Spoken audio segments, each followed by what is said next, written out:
façon. Interview Expert est aujourd'hui du côté de Calais pour retrouver deux artistes qui nous ont proposé un spectacle exceptionnel.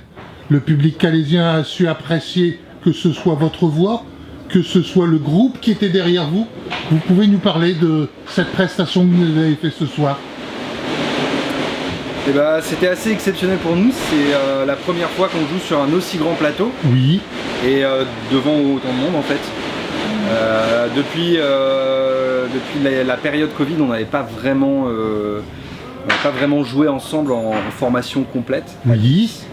Et du coup, là, c'était vraiment une super retrouvaille entre nous et avec le public.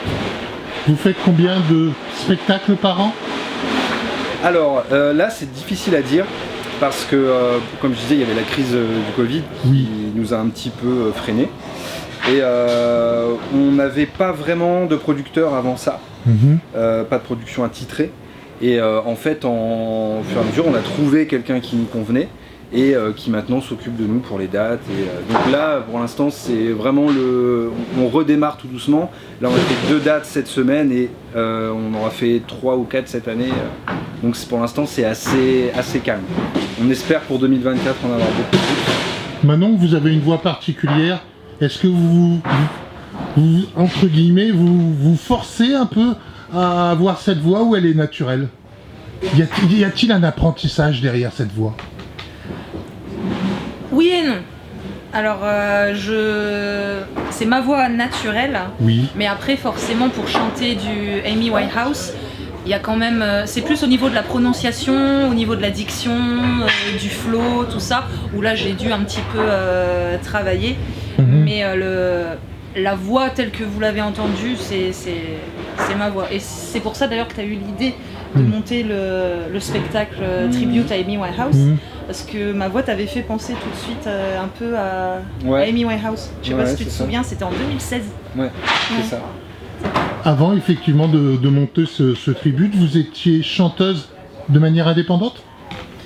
Alors je venais tout juste de commencer professionnellement la chanson. Oui. Mais avant ça, je faisais un métier qui avait rien à voir. Je travaillais en école maternelle, j'étais ADSEM en petite section, donc rien à voir. Je chantais pas du Amy Winehouse, mais le petit lapin s'est caché. Donc ça n'avait rien à voir. Le cas échéant, vous avez envie de retourner dans les classes? Ah oui, c'est un métier que j'aimais beaucoup, mais là j'ai plus le temps. Là. Quand on voit effectivement la prestation que vous nous avez faite ce soir, devant vous, il n'y a pas d'aide ou quoi que ce soit. Vous avez arrivé à nous chanter combien de chansons ce soir? À peu près une petite vingtaine? C'est ça, ouais, 23. Voilà, donc j'étais pas loin. Il n'y a pas de prompteur devant vous? Ah non. C'est quand même relativement rare aujourd'hui qu'une artiste arrive à faire 23 chansons en anglais, sans prompteur. Vous avez une mémoire exceptionnelle?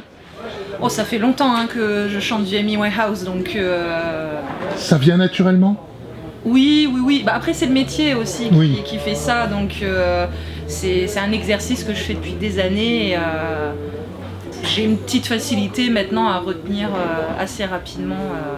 Mais depuis 2016 qu'on fait ce spectacle, j'ai eu le temps de quand même bien assimiler quand même. Donc, ouais. Pour vous, Whitney, c'est quelqu'un que vous auriez aimé rencontrer? Alors, Amy, pardon. Oui, beaucoup. Oui. Beaucoup. On se ressemble beaucoup dans la personnalité. Et j'ai lu tous les livres qui parlent d'elle, j'ai vu quasiment tous les reportages. Et c'est quelqu'un de très touchant. Et je pense que les frasques qu'il y a pu y avoir et le personnage qui a été mis en avant, je pense que ça lui rend pas suffisamment justice. Oui. Donc ouais, j'aurais bien aimé la rencontrer pour pouvoir vraiment en parler personnellement, qui elle était vraiment. Et... Vous nous avez raconté ce soir qu'elle est morte de chagrin d'amour? Oui, c'est vrai. C'est quelque chose que on ressentait dans votre prestation ce soir, quelque chose qui vous touchait au plus profond de vous-même. C'est vraiment ce que vous aimez faire ressentir et c'est ce que vous ressentez? Ah oui, de vraiment... c'est pour ça que moi je parle surtout d'un spectacle hommage, pour pouvoir vraiment raconter sa vie, ses souffrances et toutes les péripéties qu'elle a eues dans sa vie, les mauvaises rencontres, les mauvaises fréquentations. C'était quelqu'un d'extrêmement sensible, généreux, mais malheureusement extrêmement influençable aussi. Et sa dernière relation amoureuse, l'a vraiment tué. Quand on écoute son dernier album, Back to Black, quand on regarde vraiment les paroles, ça prend aux tripes, c'est vraiment épouvantable ce qu'il y avait dans sa tête. Donc, Le cas échéant, si vous auriez été dans sa vie, qu'est-ce que vous auriez aimé apprécier de cette chanteuse si particulière? Son humour, elle était très drôle. Ah oui? Elle est très très drôle, ouais. Puis très touchante et extrêmement généreuse aussi. C'était quelqu'un de très simple, vraiment très très simple, qui aimait les choses très simples et voilà, juste passer une après-midi avec elle. C'était quelqu'un de vraiment charmant, vraiment charmant. Comment vous êtes-vous rencontrés? Comment est devenu effectivement ce tribute si particulier? Alors au tout début, Manon en 2016 a posté une annonce c'était sur Facebook je crois. Ouais, à l'époque c'était Facebook. Et en fait on se connaissait déjà du lycée.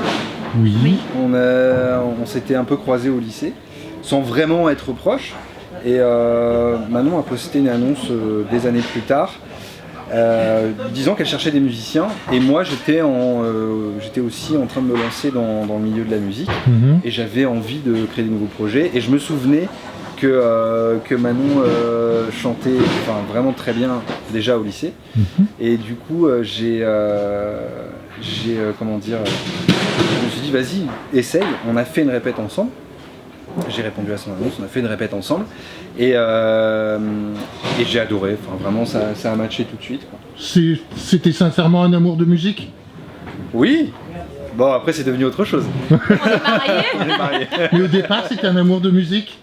Au départ c'était ça, c'était un amour de musique, ouais. Bah oui, on avait c'est pour la musique que je l'ai contacté et la musique nous réunit toujours aujourd'hui, quoi. C'est toujours un truc, ça fait longtemps qu'on n'a pas rejoué ensemble dans ces conditions-là. Et je me dis punaise, qu'est-ce qui s'est passé? Pourquoi on a perdu autant de temps à pas rejouer plus que ça avec ce groupe-là? Vous êtes natif de la région? Alors j'ai grandi à Arras. Oui. Maintenant à Lens. Ouais, Lens et Arras, on s'est croisés à Arras au lycée. Et on s'est revus du coup plus tard pour la musique à Lille. D'accord. Comment vous avez trouvé le public de Calais ce soir? Super. On avait peur qu'ils soient pas réceptifs, parce que à part les tubes des New Orleans, c'est pas une musique qui est très connue. Ça peut paraître une musique jazz. Oui, jazz. Et on s'est dit on espère que ça va matcher, et ça a je trouve que ça a super bien matché, super bien marché aussi. Vraiment ça communiquait bien, les gens étaient réceptifs. Ils applaudissaient les solos des uns des autres, chose qu'on voit pas souvent en fait. D'accord, ok. Vos prochaines prestations? Alors, pour l'instant, on en a une en février. Ouais. Oui. Mais il y en a d'autres qui peuvent tomber. Il y en a d'autres qui peuvent tomber avant, mais pour l'instant, on a une date de sûr en février, un festival. Je ne me souviens plus du nom. D'accord. Le cas échéant, si un producteur voulait vous rencontrer, quelle est la procédure adéquate? Alors, on travaille actuellement avec Samedi Soir Production. Oui. Qui s'occupe de l'organisation, le booking pour nous. Et donc voilà, c'est eux qu'il faut contacter. D'accord. Samedi Soir Production, pour retrouver les artistes que nous avons eus ce soir, avec un show exceptionnel qui a été très très bien accueilli. On vous a même demandé un rappel. Le cas échéant, on vous attendait pourquoi pas un deuxième rappel. Ouais. Ça nous est déjà arrivé. Et on s'y attendait absolument pas, et on avait joué tout notre set. Du coup on s'est dit qu'est-ce qu'on fait, et on a rejoué en fait Rehab d'Amy Winehouse. Les gens étaient très très contents, et c'est le morceau qu'ils attendent tous. C'est pour ça d'ailleurs qu'on le met à la fin de notre spectacle, parce que moi j'ai à cœur de quand même leur faire découvrir autre chose que les gros tubes qui passaient en radio à l'époque, et notamment le premier album, Frank, que moi j'aime beaucoup et que les gens connaissent peu. Ça a eu très peu de succès en France, beaucoup aux États-Unis et au Royaume-Uni.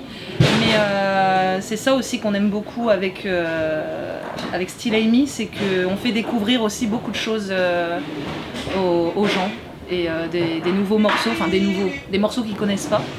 Donc c'est cool. Manon, merci de votre prestation. Vous avez eu une prestation, il est vrai, sur scène assez impressionnante. C'est-à-dire que on attendait effectivement le morceau suivant pour être encore plus près de vous, pour écouter d'autres chansons de Whitney. Et ça, c'est vraiment quelque chose qu'on a ressenti ce soir à Calais. Merci beaucoup pour tout. Merci pour cette interview. À très bientôt. Merci à vous.